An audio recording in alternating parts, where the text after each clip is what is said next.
यस्य स्वयं स्वभावाप्तिरभावे कृत्स्नकर्मणः तस्मै संज्ञानरूपाय नमोस्तु परमात्मने. जय पूज्यपादाचार्य भगवान की जय.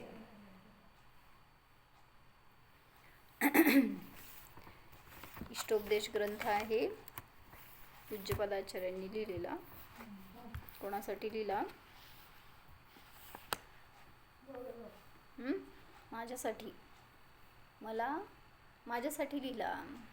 माझ्यासाठी इष्ट काय आहे हे दाखवून द्यायचं होतं किंवा त्यांना स्वतःसाठी त्यांचे विकल्प शांत करायसाठी त्यांनी लिहिला, कोणासाठी म्हणून नाही. तर ते आपण वाचतोय तर आपण स्वतःसाठी उपदेश घ्यायचा आहे तो, की माझ्यासाठी या जगामध्ये इष्ट काय आहे ह्याचा निर्णय नाही आहे. तर नियमाने या ग्रंथाचं अध्ययन तुम्हाला तुमच्या इष्टवस्तूपर्यंत पोचू शकतं. म्हणून आता 9 श्लोकापर्यंत 9 प्रकारांनी इष्टवस्तू दाखवली आम्हाला. काय म्हणजे पहिल्या श्लोकापासून ते 9व्या श्लोकापर्यंत इष्टच उपदेश देत आहेत. तर अजून पण 50 वेळा देणार आहेत तोच उपदेश, ज्याची काय म्हणायचं सहनशक्ती आहे. तो शेवटच्या श्लोकापर्यंत त्याला ग्रहण करणार आणि त्यातून त्याला इष्टाची प्राप्ती होणार. नाहीतर तेच सांगतायत असं म्हणून कोणी सोडून दिलं तर. असं विचारलं ना एका शिष्याने की आत्मा सांगतात सगळ्या शास्त्रामध्ये, मग एकच वाचायचं. सगळे शास्त्र कशाला वाचायचे हो? किती आहे तुमची जिनवाणी? 12 अंग. मग इतके 12 अंगामध्ये काय काय लिहिलंय? फक्त आत्माच लिहिलंय. मग एकच शास्त्र वाचलं तर वाच की. इतकं का वाचायचं? का आत्माच सांगायचा होता, इतकं पसारा कशाला करायचा? मग बस 2 शब्दात सांगायचा, आत्मा असा आहे जाणा.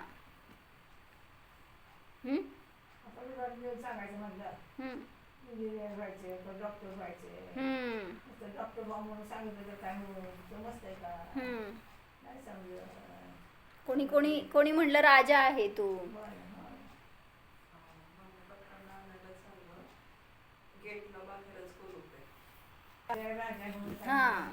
म्हणजे तुम्हाला बिझनेस शिकायचं तर बस पैसे द्यायचं आणि पैसे घ्यायचं, माल द्यायचं, पैसे घ्यायचं, एवढं शिकवायचं. त्यासाठी इतकं सगळं तुम्ही प्रॅक्टिकल का करवता? इतकं सगळं त्याला धडे का देता मुलाला?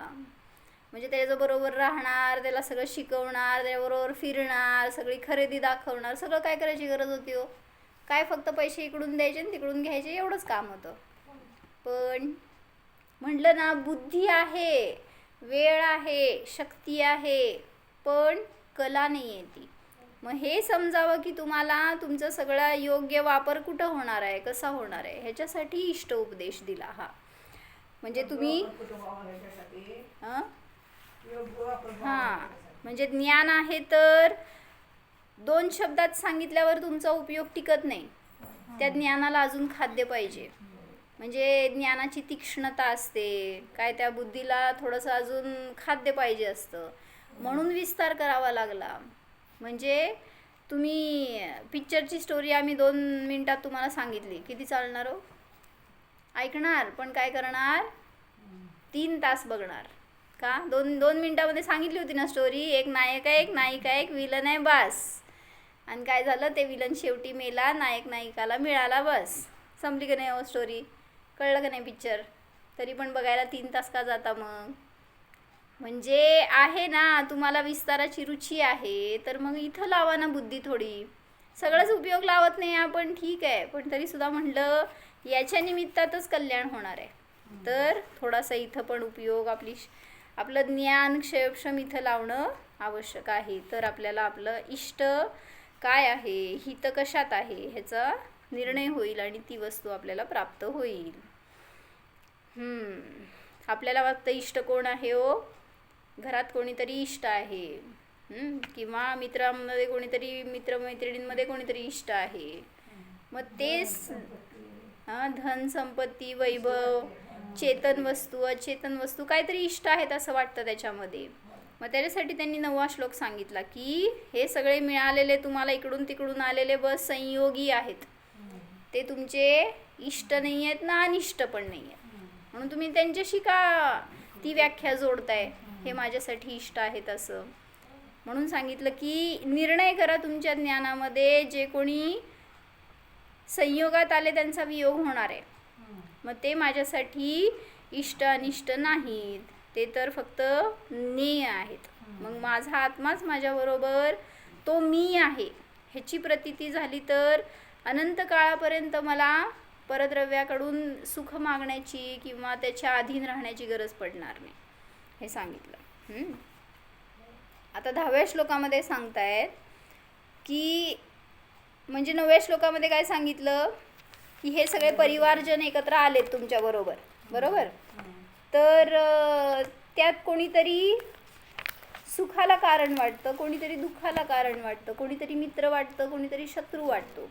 तर त्यासाठी सांगितलं इथं, भैया ये इष्ट अनिष्ट पदार्थ तो न रहेंगे साथ, किंतु म्हणजे तुम्ही ज्यांच्यासोबत राहिलात त्यांच्यासोबत इष्ट अनिष्ट परिणाम केले, मग त्यांनी केले तुम्ही केले वॉटेवर, पण ते परिणाम राहणार, म्हणजे ते संयोग राहणार नाही आहेत, पण तुमच्याबरोबर तुमचे भाव राहणार.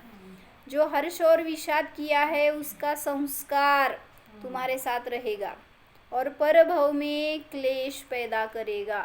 कोणी केले होते परिणाम? भलेही ती कोणी व्यक्ती जी शत्रू रूपात होती ती तुमच्या संयोगात आली, मग ती आली तरी तुम्ही परिणाम काय केले? वैराचे, द्वेषाचे, कषायाचे परिणाम मी केले, संक्लेशाचे परिणाम. त्याचं फळ त्याला मिळणार आहे का मला मिळणार आहे? बरं जाऊ देत, एखादा शत्रू म्हणूनच भेटला म्हणून तर तुम्ही कराल परिणाम. कोणी अनोळखी जीव भेटला, तुम्हाला काही त्याचा परिचयच नाही आहे, आणि तो दिसायला समजा कुरूप होता, काहीतरी बेडब होता, रोगी होता, काय परिणाम केले? कुठून तरी संयोगात आला, तुम्ही परिणाम काय केले हो? म्हणजे गरज नसताना त्यांच्याविषयी घृणेचे भाव केले, त्यांच्याविषयी क्लेश केला, काहीतरी तिरस्कार केला, मग हे परिणाम, ग्लानीचे भाव, हे परिणामाचे संस्कार कोणावर झाले? म्हणजे मला काय उदय येणार आहे हो? असंच पर्याय मला मिळणार आणि मी दुसऱ्यांकडून तिरस्कृत होणार.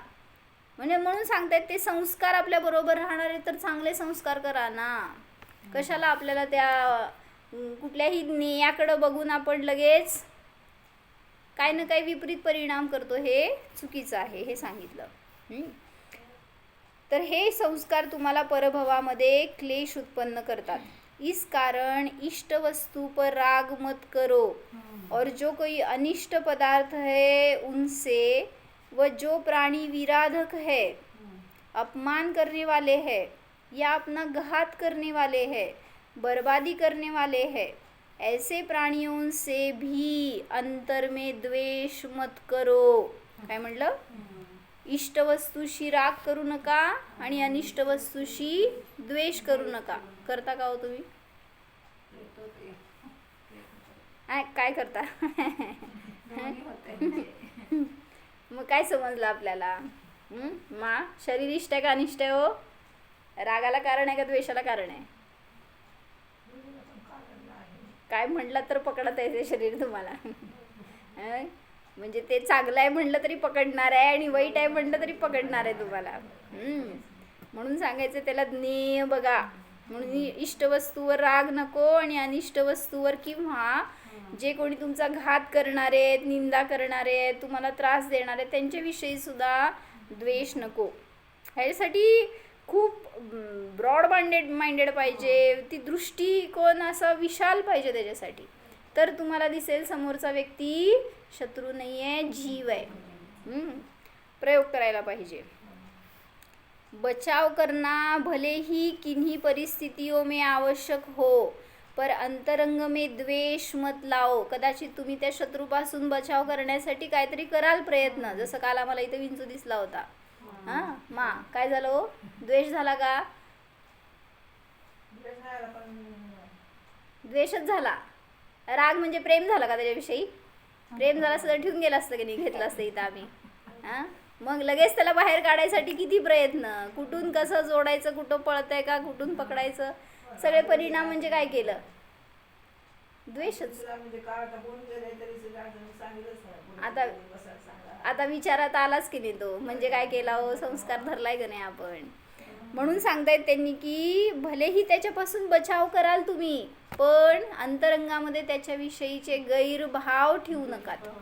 हां, त्या संस्काराला ठेवू नकात, द्वेष मत लाव मेरे लिए. हां,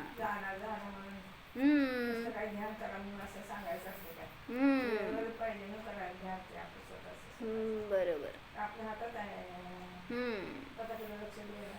स्वतःकडे बघा तर समजणार की ते बाहेरचे जीव संयोगात आलेले बस ने आहेत, न ते रागी आहेत, न द्वेषाला कारण आहेत. मेरे लिए कोई जीव मुझे बुरा नहीं करता, क्योंकि कोई कुछ मुझे कर ही नहीं सकता है. तुम्ही ज्याला म्हणताय ना हा वाईट आहे माझ्यासाठी, किंवा ह्याच्यामुळं माझं वाईट झालं, त्यांनी काय केलं सांगा तुम्हाला.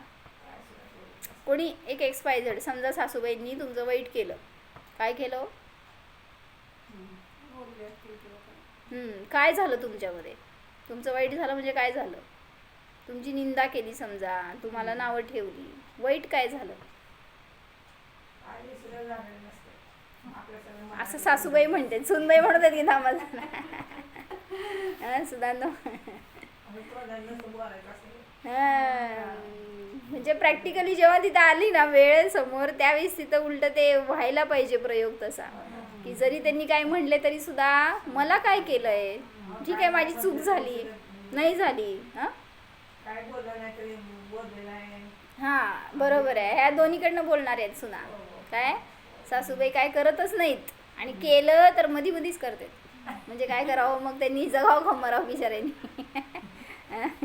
असे सुना असतात. म्हणून म्हणलं की त्यांनी जरी तुमचं काय, तुम्हाला काही अपशब्द बोलले तरी तुमच्या जीवाचं काय केलं हे विचार करा, हे सांगायला लागले. त्याच्यासाठीच पुढचा श्लोक घेतलाय. कोई दुष्ट भी हो तो वह अपने परिणाम भर ही तो बनाएगा, मेरा क्या करेगा. मी तुमची शत्रू आहे, मी फार विचार केला की यांचं असं करणार तसं करणार तसं करणार, भलेही केलं पण जाऊन तुम्हाला काय केलं, असं कुठं आपण विचार करतोय. त्यांनी मला शब्द बोलले म्हटलं तरी सुद्धा किती किती भयंकर परिणाम झालेला असतो आपल्यावर. हां, जणू आपल्यात घुसून काहीतरी आपलं नष्ट करून टाकल्यासारखं, हां, काहीतरी आपलं सगळं विस्कटून टाकलं, बदलून टाकल्यासारखं असं. पण कोई दुष्ट भी हो तो वह अपने परिणाम भर ही तो बनाएगा, त्याचे परिणाम त्याच्यामध्ये झाले तेवढंच तो करू शकतोय, माझ्यात येऊन काहीच करू शकणार नाही आहे. मेरा क्या करेगा, मैं ही अपने परिणामों से जब खोटा बनता हूँ तो मेरे को मुझसे ही नुकसान पहुँचता है. तो इष्ट पदार्थ में न राग करो, न अनिष्ट पदार्थ में द्वेष करो.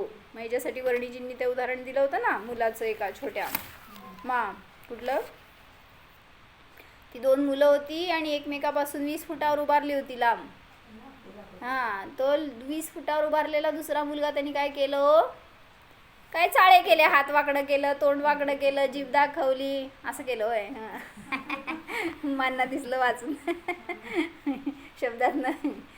मग ते तिथं उभारून त्यांनी केलं, मग हा इतका क्रोधी झाला की तो मला असं का करतोय, त्यांनी मला किती काय केलं, काय केलं काहीच नाही ना. हा इथं वाचायला कसं वाटतं लगेच म्हणायला. तिथं आपल्याला केलं असतं तर हां, मला काय केलं ॲक्च्युली, हां मलाच करतोय ना, मला काय केलं त्यांनी, हे कुठं आपण असं क्रॉस क्वेश्चन केला कधी. म्हणजे करायला पाहिजे, ज्याला पुढं सरकायचं आहे ना त्यांनी असा आपल्या स्वतःलाच प्रश्न विचारा आणि त्यातनं स्वतः बाहेर पडा, तर ती परिस्थिती तशी तुमच्यावर आली तर तुम्ही स्थिर राहू शकणार ह्याच्यासाठी. म्हणून इथं त्यांनी पुढं श्लोकात सांगितलंय बघा, 10वा श्लोक. म्हणजे मागच्या श्लोकामध्ये जे काही परिवारजनांचं संबंध दाखवला, तर त्या परिवारजनामध्ये कदाचित कोणी रागी असेल, कोणी द्वेषी असेल. मग त्यांच्यासोबत राहून तुम्ही काय परिणाम करताय हे सांगतायत पुढं. हां, आणि ते तुम्हाला काय करू शकतात त्याच्यासाठी म्हणून पुढच्या श्लोकामध्ये सांगतायत. मी सांगते माय मागं म्हणा. विराधकः कथं हन्त्रे जनाय परिकुप्यति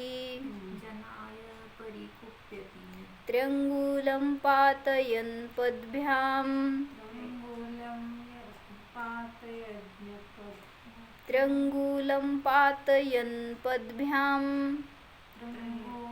पातयन् पद्भ्याम् स्वयं दंडेन पात्यते. म्हणा. विराधकः कथं हन्त्रे जनाय परिकुप्यति. विरोधक आहे कुठं, विराधक आहे असं. विराधक बरोबर लागतो अर्थ. विराधकः कथं हन्त्रे जनाय परिकुप्यति त्र्यङ्गुलं पातयन् पद्भ्यां स्वयं दंडेन पात्यते. तर ही जी भूमिका आता जी सांगितली ती सगळी या श्लोकासाठी सांगितली आहे. का बरं? की कोणी विराधक म्हणजे तुमचा घात करणारा, तुमचा नाश करणारा, तुमचं वाईट करणारा कोणी विराधक असेल तो परिकुप्यती जनाय कथम हंत्रे, म्हणजे घात करणारा कोणी मनुष्य कुपित झालेल्या मनुष्यावर कसं काय वार करेल, कसं काय त्याचा घात करेल. म्हणजे म्हणायचंय की मी क्रोधी झालोय आणि तुम्ही माझे घातक आहात आणि तुम्ही माझ्याजवळ, मी तुमच्यावर किंवा कोणावर कुपित झाली आहे तर तुम्ही माझा घात करायला कशाला येतात. करायला आलात तर नियमाने तुमचा घात होणार हे सांगायचंय. काय कळलं? उदाहरणार्थ विंचू आला, काय केलं हो तुम्ही, म्हणजे तो ऑलरेडी कशाई, तो घात करणारा, तो क्रुद्ध आणि मी त्याचा घात करणारा समजा. तर मी त्याला जर पकडायला गेलं काय किंवा त्याला डिस्टर्ब करायला गेलं तर तो क्रुद्ध आहे ऑलरेडी, तो काय करणार, नियमाने माझं घात करणार. म्हणून सांगायला लागले त्यांच्या नादी लागायचं नसतं असं. जसं उदाहरण दिलं त्यांनी की त्र्यंगुलम, त्र्यंगुल म्हणजे नांगर, नांगराचं असं वाकडं असतं ना ते खालच्या साईडचं आणि वरती दांडा आहे. तुम्ही काय केलं, त्या नांगराच्या खालच्या भागावर जे वाकडा आलेला वर आहे त्याच्यावर पाय टाकला. कशासाठी? त्याला पाडायसाठी. पण ते काय केलं, पडलं पण तुमच्याच अंगावर आलं. त्र्यंगुलम पातयन, पायाने मी पाडलं त्याला तर स्वयं त्याच्या दंडाने पडला जातो, म्हणजे स्वयं त्या दंडाच्या द्वारे दंडित होतो. कोण? कळलं का काय म्हणायचं? म्हणजे नांगराला पाय लावायचा नसतो असं. नांगराला ज्यांनी पायाने पाडायला गेलं तर नियमाने त्याचा दांडा ह्याच्याच अंगावर पडल्याने हा स्वयं पडतो, असा भाव आहे त्यात. थोडासा अर्थ वाचते ना समजेल. कोई पुरुष किसी दूसरे का घात करना चाहता हो, सताता हो या घात किया हो तो वह जीव भी किसी न किसी समय सताएगा, बदला लेगा. जब कोई सता रहा हो तब यह सोचना चाहिए कि मैंने इसे सताया होगा, क्लेश पहुंचाया होगा पहले, तो यह प्रतिकार कर रहा है, इस पर क्या क्रोध करना. कोणी मला सतवतंय, का सतवतंय हो, मला त्रास देतंय, माझ्या क्लेशाला कारण आहे, मला दुःख देते, पीडा देते, का मी केलंय ना पूर्वी तसं, त्यामुळं मला त्याचं फळ मिळतंय. मग मी त्याच्यावर असं विचारलं तर का क्रोध करणार. करून बघायचं एकदा असा प्रयोग. पोरं आपलं ऐकत नाहीत म्हणा, आपल्या विरुद्ध वागतात काय, मग हे असे का वागतायत. तिथं कुठं आपला दोष आपल्याला दिसतच नसतो, आपल्याला हेच दिसतंय की ते दोषी आहेत, ते असे का वागतात, मी त्यांना किती चांगलं वागणूक देतो पण ते मला असं का. जैसा मैंने किया तैसा इसके द्वारा मुझे मिल रहा है, मी जे बिहेवियर दिलंय त्याला तेच मला परत मिळतंय. जैसे कोई पुरुष भूसा, काठ या लोहे के बने हुए तिरंगुल से समेटते हैं, उसमें 3 अंगुलियां सी बनी होती है. आता हे नांगरासाठीच त्यांनी सांगायला त्रिअंगुल म्हणून काहीतरी वेगळं तशा टाईपचं. उसके चलाने पर चलाने वाला आदमी भी झुक जाता है, वह तिरंगुल चलाने वाला जब भूस समेटता है तो जमीन पर वह अपने पैर भी चलाता जाता है. ते गोळा करायचं म्हणा किंवा काय असं असेल ते नांगर चालवत असताना त्या टाईपमध्ये. तर हां, तर ते चालत असताना त्याचे पाय पण चालायला लागले त्याच्याबरोबर. यदि वह दोनों पैरों से चलावे तो एकदम लठ की तरह गिर जावेगा. जर दोन्ही पाय त्याच्यावर मारायला गेला तर तो पडणार त्याच्याबरोबर. उदाहरण में यह बात कही गई है कि जो दूसरे को मारता है वह भी उस दूसरे के द्वारा कभी मारा जाता है. जो दूसरे को सताता है वह भी कभी उस दूसरे के द्वारा सताया जाता है. जब कोई सताए तो वह यह सोचना चाहिए की इस पर क्या क्रोध करना. हे शब्द सगळं वाचण्यामध्ये छान वाटते तुम्हाला. शास्त्रामध्ये मंदिरामध्ये मी केलं म्हणून मला मिळत आहे फळ. मंदिरातनं घरी गेल्यावर असं कोणाचं झालं, एका मनुष्याचं झालं जेव्हा त्यांना माताजींनी प्रतिक्रमण दिलं की त्यांना काय प्रतिकूलता आली असेल जीवनामध्ये, तेव्हा सांगितलं माताजींनी की आपल्याला असा उदय आला का आला, प्रतिक्रमण करा म्हणले. आपणच असं केलंय.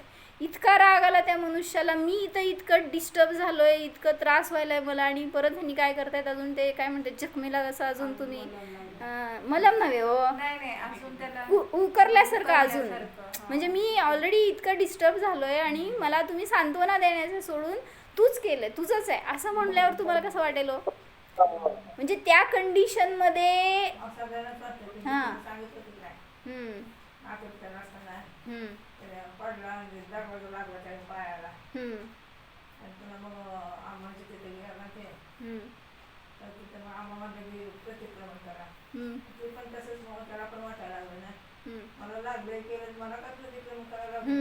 असंच बरोबर आहे.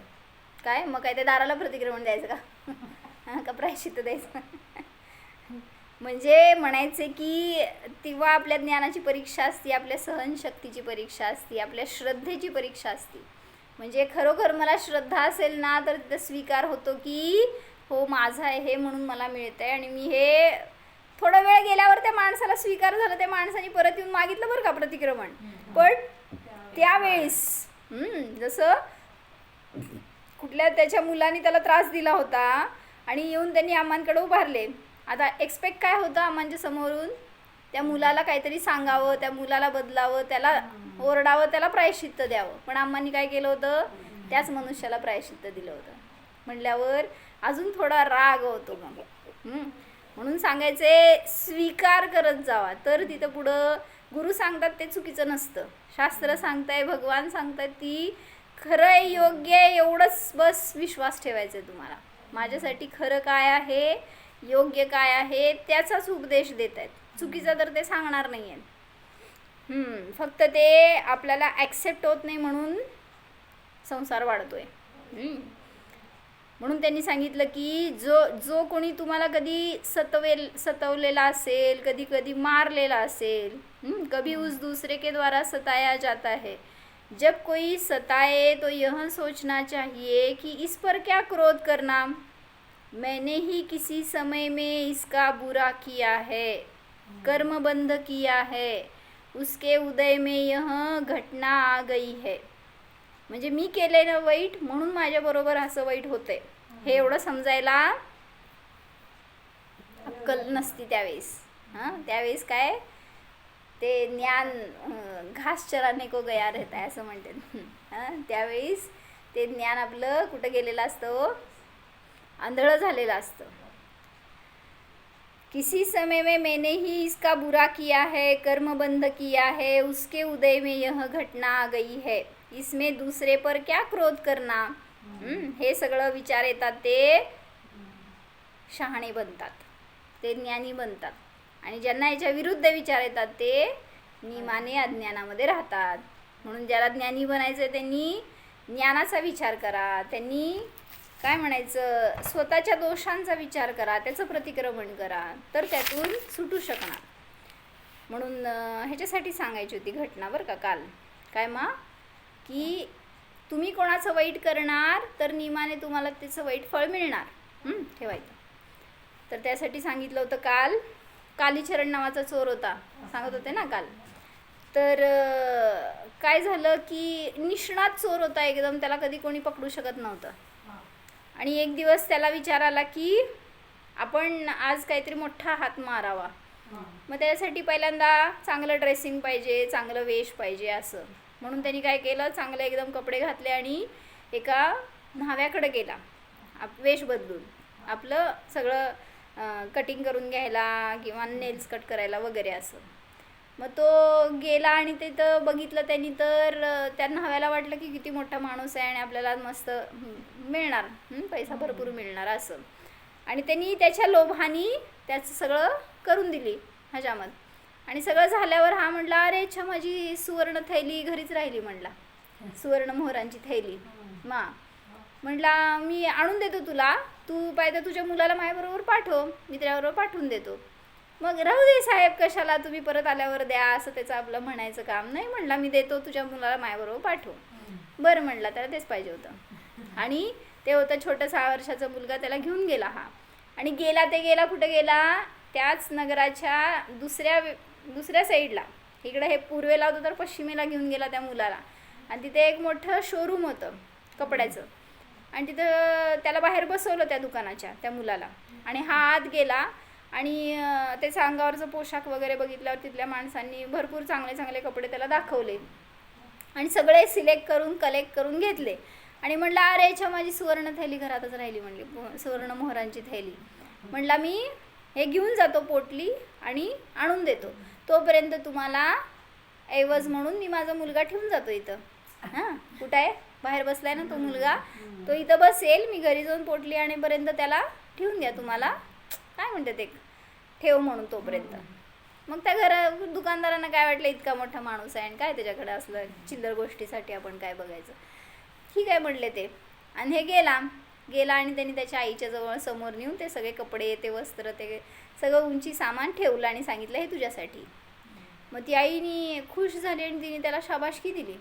म्हटलं किती तू सक्सेसफुली चोरी केलीस, तुला कोणी पकडलं पण नाही, कोणाला कळालं पण नाही. आणि मग तो म्हणतो की तुझं काम आहे, जा नगराच्या बाहेर, तो कुठंतरी राहत असतो असंच छोट्या एरियामध्ये कुठंतरी. मग तो आईला सांगतो की तुझं काम आहे, तू जा नगरामध्ये आणि बघ की माझ्या चोरीविषयी काय चालली आहे चर्चा. आणि मग ती गेली बघायला म्हणून. आणि तिथं काय चाललं होतं, त्या माणसानी खूप वेळ वाट बघितली, दुकानदारांनी, शोरूमवाल्यांनी. आणि म्हटला की तुझे कुठे गेले वडील, चल म्हणला घेऊन तुझ्या घरी. आणि ते घेऊन गेला घरी. कुठं आला, न्हाव्याच्या घरी. आणि न्हाव्याला म्हणला की पैसे, म्हणजे हा कुठे तुझं पिता आहे, तुझ्या पित्याच्या घरी ने. ते न्हावी चिडला, म्हणलं माझ्या मुलाला तुम्ही माझं पिता नाही म्हणून सांगताय का, मी त्याचा पिता नाही म्हणून सांगताय काय. आणि मग त्या दोघांच्यात वाद झाला आणि त्यांना दोघांना कळालं, दोघं पण फसवले गेले. ते दोघं गेले राजाकडं, कशासाठी, आम्हाला न्याय द्या, दोघांना पण फसवलंय म्हणून. मग गेल्यावर तर राजा काय म्हणणार, तर तेवढ्यात तिथे एक घोड्याचा व्यापारी आलेला असतो. आणि तो सांगतो की त्याकडं खूप उंचे नसल्याचे घोडे असतात, खूप घोडे असतात. मग त्यांनी सांगितलं की कधीही कुठला चोर जर चांगला हात मारला तर त्याला पळायसाठी घोडा लागतो. कुठेही जरी काम किंवा अजून कुठं चोरी करायची असेल तरी त्याला घोड्याची गरज असती. तो जर माझ्याकडे आला तर मी त्याला निश्चित पकडेन, तुम्ही काय काळजी करू नका, येणारच नाही एक ना एक दिवस तो माझ्याकडं, असं म्हणला. आणि तो गेला.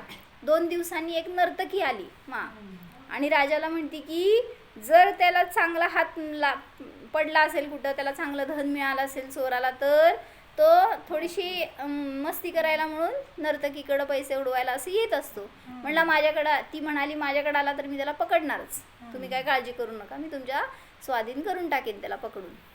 मग राजा ठीक आहे म्हटला. आणि हे दोघं जण गेले होते. हे सगळं ऐकायला गेली होती माता. आणि ऐकून ती जाऊन कालीचरणला सांगते की राजाच्या ऑर्डरखाली या दोघांनी तुला पकडण्याचा जिम्मा घेतलाय, बघ म्हणते. मग आता कालीचरण म्हणतो मग मी सगळ्यात पहिला त्यांच्याकडं चोरी करणार. आणि ते निघाला घरातनं आणि बघितला तर तो घोडेचा व्यापारी असतो, तो कुठल्या तरी दुसऱ्या देशात चाललेला असतो आणि त्याचे तंबू ठोकून प्रवास चाललेला असतो त्याचा. आणि एका नगराच्या बाहेर त्यांनी असेच मोठे तंबू ठोकून खूप मोठं त्याचं लवाजमा असतो, लई माणसं घोडे सगळे असे खूप मोठं एरियामध्ये त्यांनी त्याचं बसवलं होतं. आणि झालं काय, आता पण त्यांनी एकदम राजसी वस्त्र घालून त्याच्याजवळ गेला आणि त्याला म्हणतो की तुम्ही इथं गावात नवीन आलाय का, त्या घोड्याच्या व्यापाऱ्याला. मग घोड्याचा व्यापारी म्हणतो की हां तुम्ही कोणीतरी खूप मोठे व्यापारी वगैरे दिसताय. मग तो म्हटला चला आमच्या गावात, तुम्हाला मी चांगली सोय करतो, आज रात्री इथं राहावा. असं म्हणल्यावर ते खुश झाला, एवढा मोठा चांगला म्हणल्यावर. त्याच्याच घोड्यावर दोघंजण बसले आणि म्हणते चला तुम्हाला घरी नेतो, आणि नेलं त्याला नर्तकीच्या घरी. हां, ह्याला माहीत नाही घोडेस्वाराला की घोड्याच्या व्यापाऱ्याला की हे त्याचं घर नाही आहे. आणि ते दोघंजण येत असताना नर्तकीने पाहिलं, म्हणाली की मोठं आज मला मोठी माणसं मिळाली तर मोठं मिळेल प्राईज वगैरे, असं म्हणजे काय म्हणायचं, तिला चांगलं पैसा मिळेल याची तिला इच्छा. आणि ते गेले घरात, तर त्याला एका ठिकाणी बसवलं व्यापाऱ्याला, आणि हा जाऊन तिच्याशी एकांतामध्ये बोलतो. मग त्याला काय वाटलं, पती पत्नीच आहेत काय, त्याच्यामध्ये बोलत असतील काय ते. आणि तो म्हणतो तिला की हा खूप मोठा व्यापारी आहे, जर खुश झाला तर तुला पाहिजे तेवढं धन मिळेल. हां, असं म्हटल्यावर आता ती खुश झाली, म्हणली मी त्याची चांगली सेवा करते, व्यवस्था करते, तोपर्यंत तुम्ही चांगल्या एका खोलीमध्ये आराम करा, तिचे खूप मोठा महाल असतो, तुमची सगळी मी चांगली सोय करते, नंतर आपण नृत्याचा पण आनंद घेऊ, असं म्हणला. आणि आता जाणार तर तो म्हणतो की मी एक जोहरी आहे आणि मी आज राणीच्या महालामध्ये तिच्यासाठी दागिने करायसाठी म्हणून त्यांनी मला बोलवले, मग मी तिथे जाणार आहे. मग असं म्हटल्यावर तिच्या अंगातल्या दागिन्यांकडं त्याचं लक्ष. तो म्हणतो तुमचे पण दागिने खूप सुंदर आहेत, पण खूप मलिन झालेत. म्हणला तुमचा जर माझ्यावर विश्वास असेल तर मला द्या, मी त्याला सगळं एकदम चमकवून नवीन करून आणून देतो, आणि त्याची एक फुटी कवडी पण घेणार नाही मी तुमच्याकडून. बस काय झालं मा, बायकांना एवढं सांगायचीच पुरुष आहेत बस. त्यांनी ती सगळं काढून तिने पोटलीत भरून तिच्या हातात दिलं आणि सांगितलं ठीक आहे द्या. आणि हा हे घेऊन गेला व्यापाऱ्याकडं, आणि व्यापाऱ्याला सगळं सांगितलं की म्हणला तुम्ही इथं आराम करा, मला राणीच्याकडं काम आहे आणि मग मी जाऊन येतो, काम करून येतो.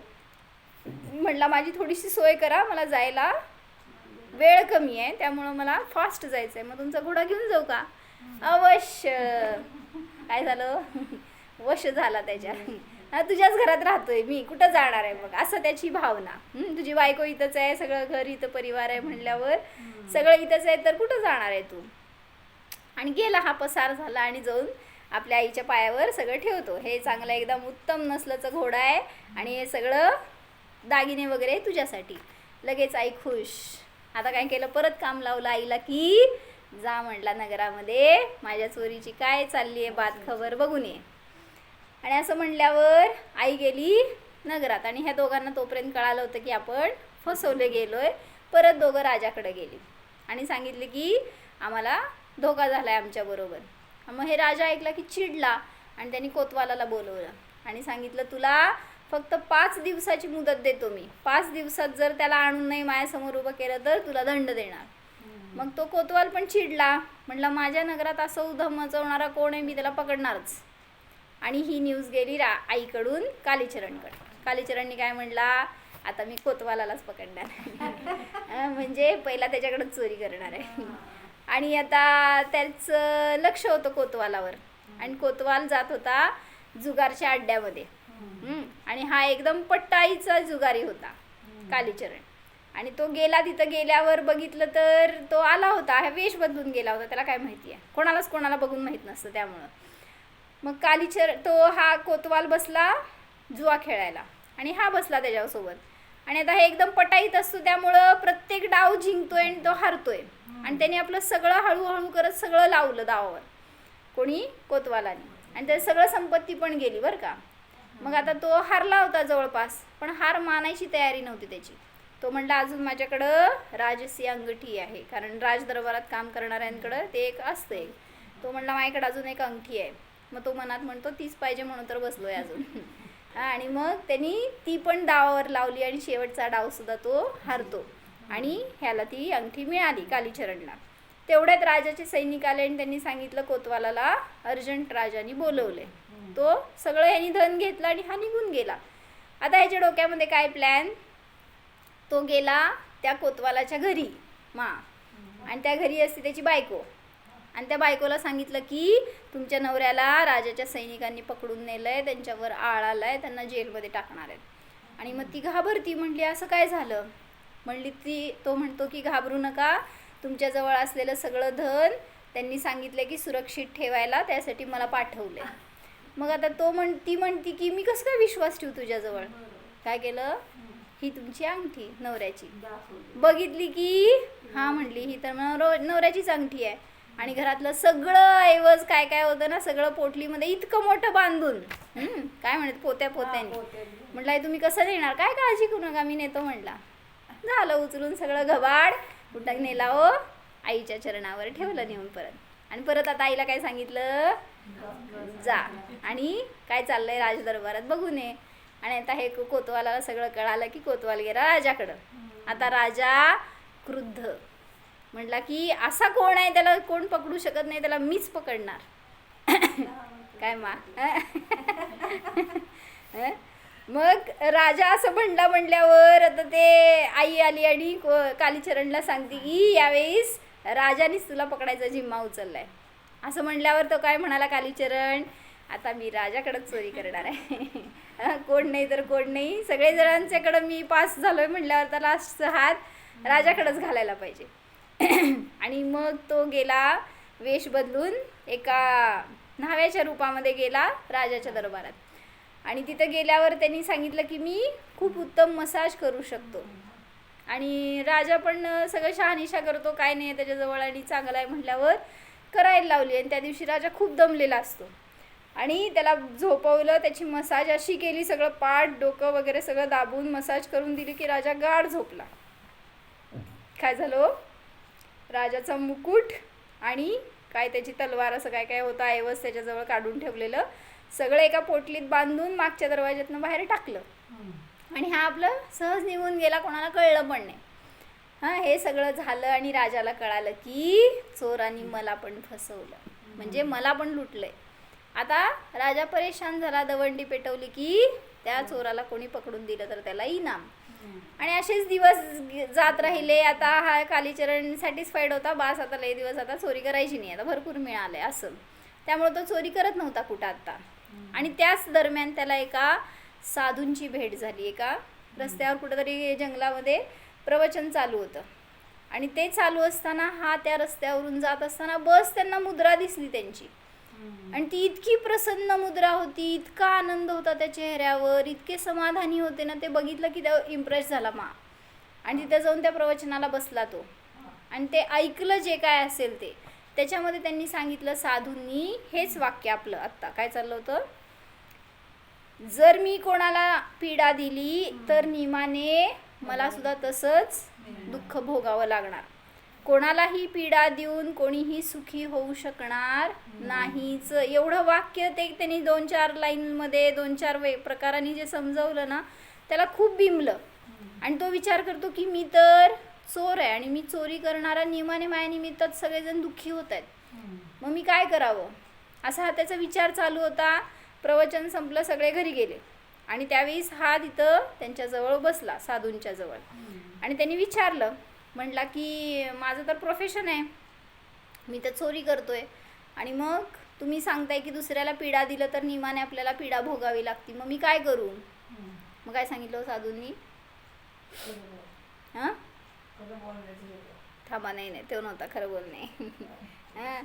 मग त्यांनी सांगितलं साधूंनी की तू आजपासून माझ्याजवळ राहा आणि तू शिक, आणि तुला जेवढा आनंद येईल त्यातून तुझं परिवर्तन सहज होत राहील. मग त्यांनी स्वीकार केलं. आणि मग आता त्यांच्याबरोबरच तो फिरू लागला साधूंच्या बरोबर. आणि नेमकं एक दिवस साधूंना बोलवलं राजांनी दरबारामध्ये, आणि त्याच्याबरोबर हे सगळे. आणि मग तिथं पण प्रवचन झाल्यावर राजांनी सांगितलं, म्हटलं तुम्हाला माहिती आहे की, म्हणजे राजाचा चेहरा उदास दिसल्यावर साधूंनी विचारलं. मग साधूंना सांगितलं त्यांनी, तुम्हाला माहिती आहे की किती दिवस झाले या राज्यामध्ये चोरी व्हायला लागली आहे आणि चोर पकडला पण जात नाही आहे, मग मला ह्याच्यातून बाहेर पडण्याचा मार्ग मिळत नाही आहे, मी काय करू.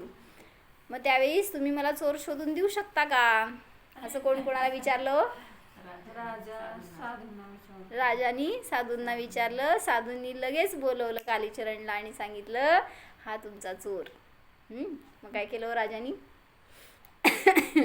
कालीचरणनी म्हणजे स्वतःहून गुन्हा कबूल केला राजाच्या समोर, की म्हणला मी माझ्या चोरीच्या कलेमध्ये इतका निष्णात होतो, इतकं मला त्याचा गर्व होता की मी सगळ्यांना फसवू शकतो, सहज चोरी करू शकतो, आणि त्यामुळं मी अनेकांचे घर लुटलेत, अनेकांना माझ्या निमित्तात पीडा झाली, त्याचा मला आता पश्चाताप होतोय.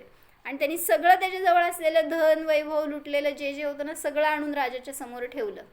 मग राजाला वाटलं की याचं जर खरोखर हृदय परिवर्तन झालंय तर याला शिक्षा देणं योग्य नाही. त्यामुळे त्या राजाने त्याला माफ केलं आणि त्याचा उलटा सन्मान केला. म्हणजे कशामुळं, काय कशासाठी सांगायचं होतं गोष्ट? आपण कोणाला पीडा देणार तर नियमाने आपल्याला तशी पीडा भोगावी लागणारच. मग ते कळत असू दे, न कळत असू देत, मुद्दाम असू देत, चुकून असू देत, तरी सुद्धा त्याचं फळ आपल्याला मिळणारच. म्हणून अज्ञानात पाप घडलं म्हणून त्याची माफी नसते. उदाहरणार्थ लहान बालक आहे आणि ते आगीत हात घालते, त्याला कुठं कळते आग पोळवणारी असते, जाळणारी असते, मग का जाळायचं आगीनी? त्याला माहित नाही आहे ना. मग ते हात घातल्यावर म्हणून सांगितलं आगीचा स्वभाव आहे तो, जे पण त्याजवळ येणार त्याला ते जाळणार. म्हणून तुम्हाला माहित नाही तर तुमचा दोष आहे. म्हणून अज्ञानाने दोष केला तरी सुद्धा फळ भोगावंच लागतं. म्हणून सांगितलं दुसऱ्याला कुठल्याही निमित्तात आपल्याकडून पीडा न हो, कुठल्याही रीतीने त्यांना मनस्ताप, संक्लेश किंवा कशाय न होत. जर झाले तर नियमाने तुम्हाला सुद्धा तसंच फीडबॅक मिळणार, तुम्हाला सुद्धा तसेच उदय येणार आणि कशाय करून दुःख भोगावं लागणार. म्हणून सांगितलं काय करा, सगळ्यांच्या प्रती जेवढं शक्य आहे तेवढं प्रॅक्टिकली समभाव ठेवण्याचा प्रयत्न करायचा. कोणी मुद्दाम म्हणा जाऊ दे, आज मला समजा एखाद्यावर क्रोध आला, मला या जीवाशी, या व्यक्तीशी मला क्रोध करायचा नाही, मी काय याच्याशी क्रोध करू? जरी त्यांनी मला चुकीचं बोललंय, काय माझ्या विरुद्ध वागलंय, तरी सुद्धा मला याच्याशी विरुद्ध वागायचं नाही. संबोधन करा स्वतःला. कसं करायचं? मग तेच म्हणाले की मग आपल्या ज्ञानाचा काय उपयोग? जर आपण परीक्षेच्या वेळेस इथे शास्त्रासमोर सगळे म्हणतील की हो कोण मला काय विरोध केला तरी पण मी शांत राहणार, मी काय बोलणार नाही, आणि तिथं जेव्हा क्रोध करायला कोणीतरी तर तिथं मी का अस्थिर होतो? मग म्हणजे हे शक्ती वाढणार ध्यानाने. म्हणजे ध्यानात थोडंसं रिअलायझेशन करा की खरोखर एक जीव आहे, दुसऱ्या जीवाचं काहीच करू शकत नाही. मग त्यांनी पण माझं काय केलं नाही आहे आणि मी त्याचं काय करू शकत नाही आहे. तर मग तिथं कशाला रिवेंज घेऊन बसायचं की त्यांना मी त्याचं बघून घेणार, त्याला काहीतरी करणार. फुकट मी स्वतःसाठी किती पाप बांधतोय. म्हणून सांगतायत काय करा, उतरवा जीवनात, त्याच्याशिवाय उपयोग होणार नाही. सगळं समजलंय आपल्याला पण आपण त्याला जीवनात आणेना. म्हणून उद्याची उद्या प्रयोग करायचा. उद्या मी तुमच्या विरोधी वागणार आहे. काय मा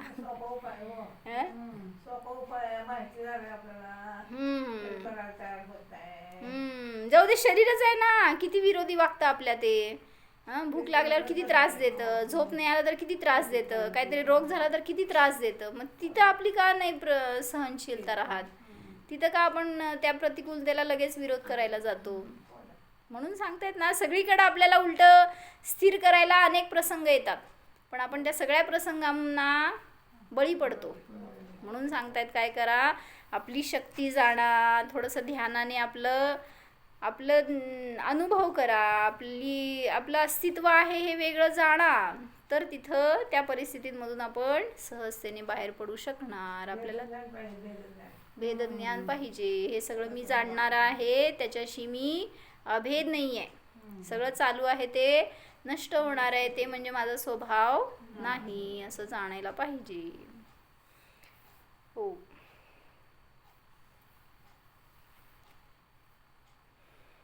जाणा. हा मी निष्कषाय स्वरूपी जीव आहे.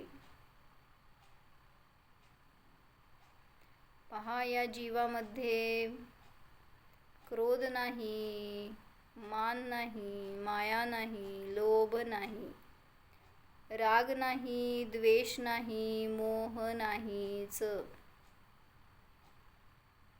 संक्लेश नाही, ताकुलता नाही, पाप नाहीच. स्वतःच्या स्वच्छ शुद्ध आत्म्याला जाणा.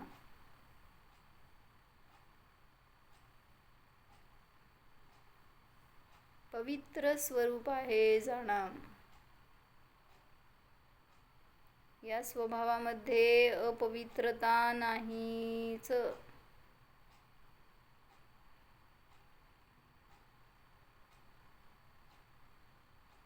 समता स्वरूपोऽहम्.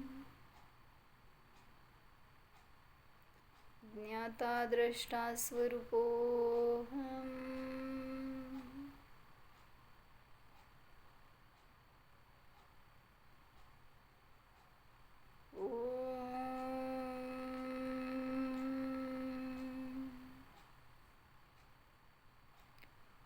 विसर्ज.